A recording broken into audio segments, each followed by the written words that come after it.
Est-ce que la première chose que vous retenez d'une personne que vous rencontrez pour la première fois, c'est l'énergie qu'elle dégage, sa personnalité, mais vous avez déjà oublié son prénom? Est-ce que vous pouvez vous mettre à la place d'une personne, inconnue ou pas, et ressentir son état interne, ses émotions, peut-être son état d'esprit ou encore d'autres choses? Est-ce que vous vous sentez responsable du bien-être des autres plutôt que de veiller à vos propres besoins?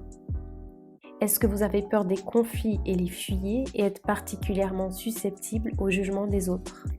Est-ce que vous avez tendance à donner à outrance par peur de ne pas être assez? Est-ce que vous vous sentez démuni et concerné par la souffrance que vous voyez au téléjournal, dans les documentaires, les gens dans la rue? Est-ce que vous sentez parfois un mal-être en restant dans les files d'attente, les magasins bondés, des bars où les gens sont entassés? Est-ce que vous ressentez un besoin instinctif de préserver votre énergie qui est trop souvent drainée? Est-ce que vous vivez de l'anxiété, des états de panique, de dépression, de léthargie, des épuisements, beaucoup de découragement et vous sentez en proie au burn-out? Est-ce que vous vous sentez souvent en décalage avec la société dominante et réagissez fort à l'autorité, aux abus de pouvoir, aux injustices, à la bêtise? Est-ce que vous aspirez bien plutôt à des valeurs comme la bienveillance, l'entraide, l'humanisme et la compassion? Est-ce que vous vivez des schémas relationnels peut-être insatisfaisants ou douloureux? Est-ce que vous avez la sensation répétée que quelque chose cloche chez vous et que la majorité vous le prouve sans cesse? Il y aurait beaucoup d'autres caractéristiques à mentionner et qui correspondent aux personnes dites à haut potentiel sensible ou hypersensibles et aussi empathes. Et ça représente plus ou moins 20% de la population.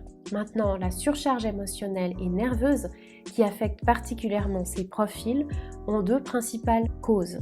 La première, c'est l'hyperactivité des neurones miroirs. Les neurones miroirs, c'est ce dont, à quelques exceptions près, tout le monde est doté. C'est ce qui permet l'empathie, c'est-à-dire détecter des émotions ou des besoins chez une personne sans qu'elle ait besoin de les verbaliser.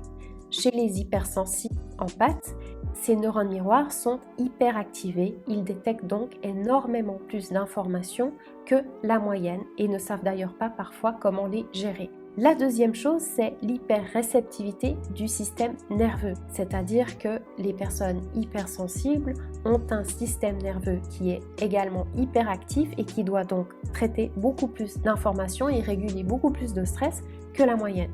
C'est une réalité démontrée par des études en neurosciences, en biologie et en psychologie. Aujourd'hui, ces nouvelles données scientifiques nous permettent d'accéder à une connaissance et de mettre le doigt sur des techniques qui permettent aux hauts potentiels sensibles de ne pas avoir à vivre cette surcharge comme un fardeau dont il faut se sentir coupable en plus, mais bien plutôt de mieux comprendre le fonctionnement et apprendre à en faire une force dont le monde a besoin. Je m'appelle Aude, je suis thérapeute et anthropologue et à travers des outils comme l'hypnose, le brain spotting, la PNL et d'autres, j'aide des personnes à haut potentiel sensible et empathes à soulager leurs freins, leurs blocages et tout stress non régulé pour accéder à des nouveaux états internes afin de modeler une vie plus alignée à leurs véritables besoins et envies. Si ces caractéristiques vous parlent, je vous invite à cliquer.